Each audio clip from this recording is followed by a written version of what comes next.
Hello everybody, this is Dan Miller for Bluegrass Unlimited magazine, and today I'd like to talk to you a little bit about how to go about learning a fiddle tune in particular.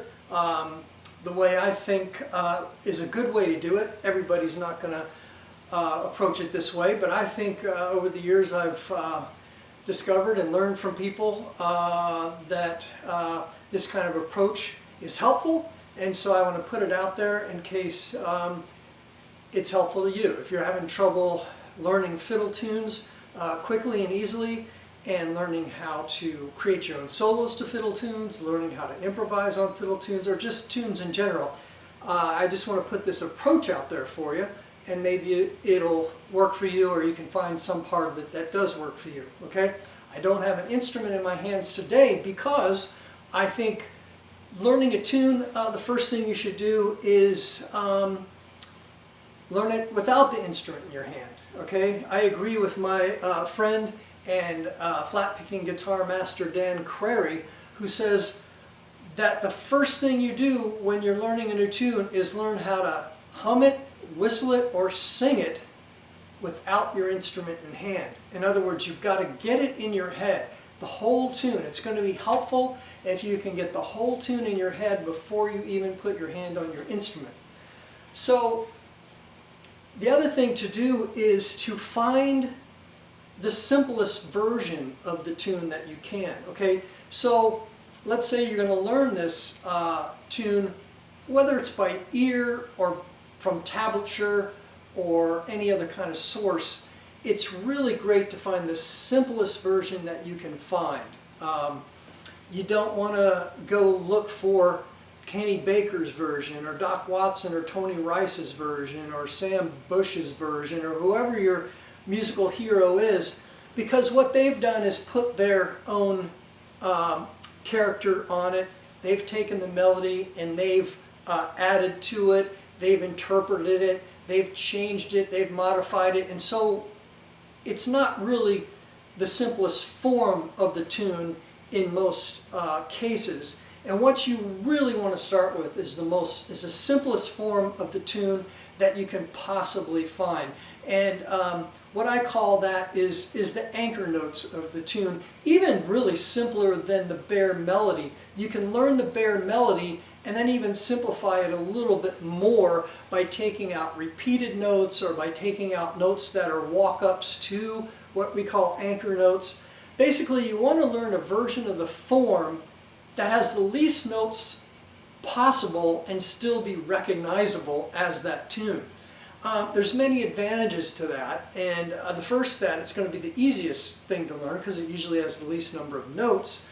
The second thing is you really want to know the melody. You really want to know the basic foundation of the tune, and that way, if you learn that, you're going to be able to more easily create your own versions of that, and more easily be able to improvise on that, and more easily be able to play that tune at faster tempos if you know that simplest version first. Okay? Say you learned, I don't know, Doc Watson's version of a fiddle tune on the guitar, or Kenny Baker's version of a fiddle tune on the fiddle. It's usually pretty dense and has a lot of ornamentation that they've added in and around the melody. And so it's going to be more difficult to learn, probably. There's not going to be a lot of space for you to manipulate and make your own arrangement. And if the banjo player's been drinking 5-hour energy drinks and kicks off the tune at an incredibly fast tempo, if you've got a real complicated version that you've memorized, it may be harder for you to pull that off than a simpler version that's just the melody-based version, and at a very, very fast tempo, the melody-based version is going to sound great, and you can be able to play it a lot cleaner. So for all of those reasons, I highly recommend that the first thing you do is find the simplest version of the tune that you can. And if you don't know the tune, find those versions and listen. You know, in this day and age where you got Spotify and iTunes and YouTube and all these different online resources, you can search around and find, usually you go back to the oldest recorded versions, some of the older versions of early fiddle players, And we're talking about fiddle tunes, so it's nice to learn it from the fiddle player sometimes. A lot of the earlier versions will be more melody based, or if you can't find a real simple melody based version, I recommend that you listen to a lot of versions, listen to them closely, and then try to synthesize what would be, what you would imagine the simple melody to be out of all the versions that you hear. And you got to just really listen closely and try to pick it up and hum it or sing it or whistle it and get it in your head before you even pick up your instrument. I think, although that's an initial step, some people want to get that tab or however you're learning it and just jump right in right away. This adds a step, but I think it adds a step that in the long run makes it easier for you to learn the tune because you already have it in your head. And again, like I said, it's going to be easier for you to improvise, easier for you to create your own versions if you have that basic, just anchor note melody memorized. So that's the first step. Okay, so the next thing you want to do after you've got that simple melody in your head, and you can hum it or whistle it all the way through, you want to take a look at what I would call the structure of the song, okay? Now fiddle tunes have very similar structures, and typically a fiddle tune is going to have an A part that's 8 bars, usually repeated twice, and then it'll usually have a B part, 8 bars, that's also usually repeated twice. Now those 8 bars we can subdivide into what I call 2-bar phrases. And the 2-bar phrases, you can think of the first 2 bars as being the theme. We'll call that first 2 bars the theme. The next 2 bars we're going to call the answer to that theme. The third 2 bars are going to be called the sub-theme, which a lot of times is just a repeat of the theme. And the fourth set of 2 bars are going to be called the resolving phrase. So you've got a theme, an answer to the theme, a sub-theme, and then a resolving phrase. And sometimes when you go to the second A part, the resolving phrase may differ a little bit than the first time through. Same thing with the B part. Sometimes yes, sometimes no. If you break the tune down like that and learn each of those phrases one at a time, a lot of times, because there's so much repeated, so many repeated things, like I said, the sub-theme might be exactly the same theme repeated, or even the answer to the theme might be very similar to the theme, but maybe transposed, or it may be start just like the theme and veer off just slightly. And a lot of times the sub-theme is even a repeat of the theme. And then a lot of times the resolving phrase at the end of the A part, the second time through, is the same as the resolving phrase at the end of the B part. So if you can recognize these common phrases, a lot of times you can easily learn a song because you don't have to start over again. You say, oh, that's just like this other part, or that's like this other part, but maybe a little bit different, and you can identify that. It'll help you learn the tune a little bit faster.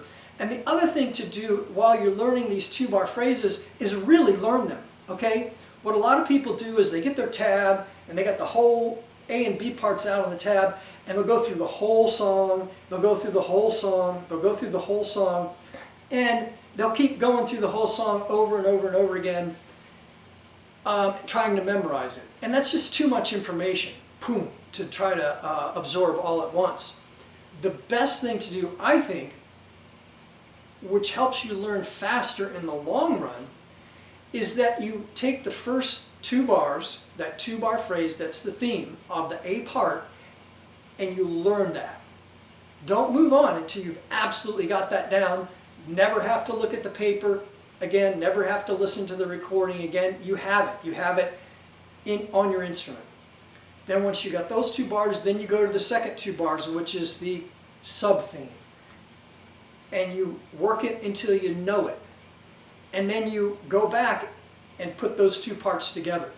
The first two bars, the second two bars, put those together before you learn anything else on your instrument, right? And work like that in succession in 2-bar phrases. And if you will do that to the A part, the 8 bars of the A part, and then the 8 bars of the B part, again, learning just 2 bars at a time and really learning them, really memorizing, really getting in your head on your instrument, I think that you'll find that you'll get that tune memorized on your instrument faster that way than if you just tried to go through the whole tune many times to try to memorize the whole thing. Just go in little increments and you'll get the thing down faster. Okay, now let's look at a tune. Let's take the tune Liberty, okay? The first thing I want to do is listen to it real well. I can listen to several versions, several recordings. If I'm doing off a tablature, hopefully that tablature will have come with a recording. Before you ever pick up your instrument and start playing that tab, listen to the recording a bunch of times and try to hum along with the recording and get it in your head, the whole tune. And again, you could do this 2-bar phrase, learn it as 2-bar phrases to get it down. And so Liberty, you know, if I hum it, it would be da da da da da da da da da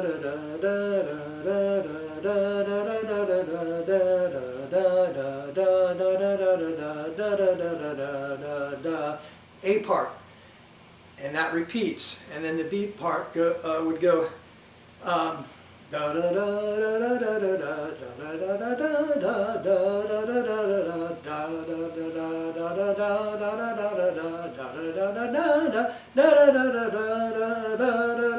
something like that, right? Just hum it. Doesn't matter if you can sing. It doesn't matter. Just try to get it like that under your humming, whistling, singing, whatever, however you want to do it.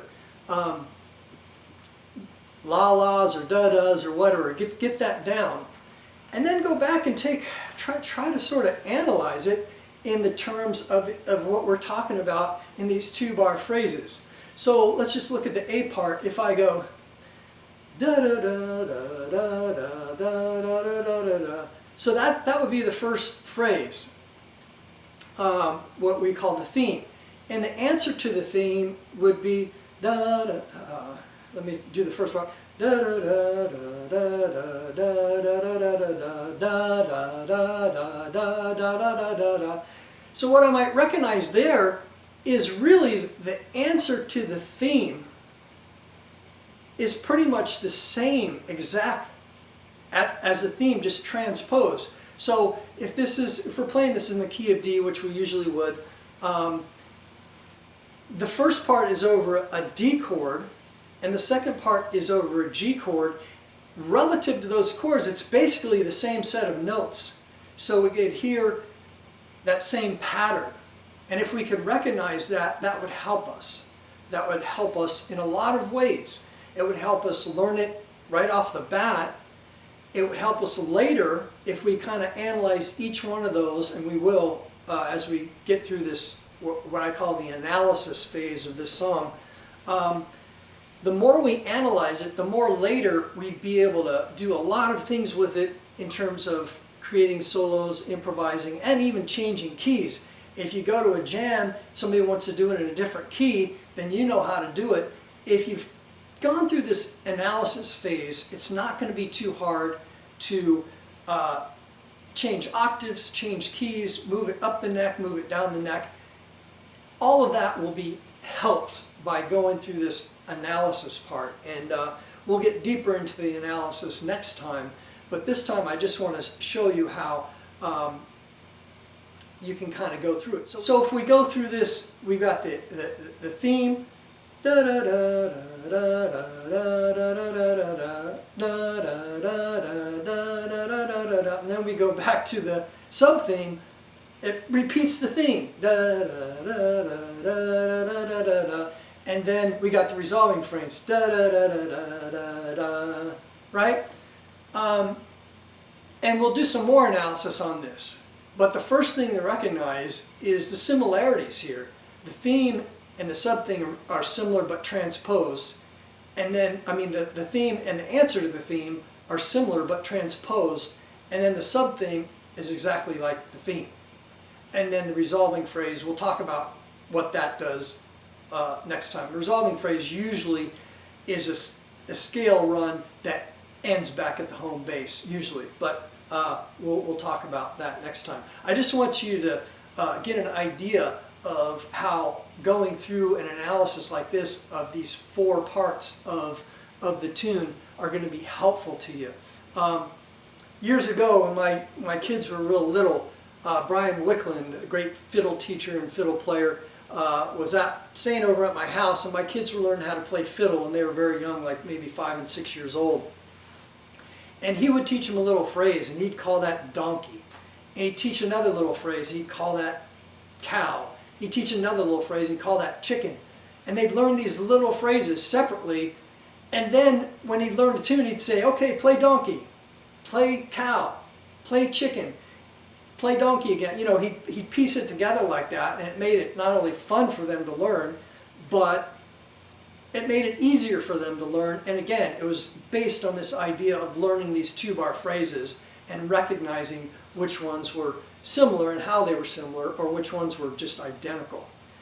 Okay, so try to do that with the B part of Liberty, and next time we'll talk about how to go a little bit deeper into analysis based on chords and scales that the melody is based on. All right. Till next time, this is Dan Miller for Bluegrass Unlimited magazine.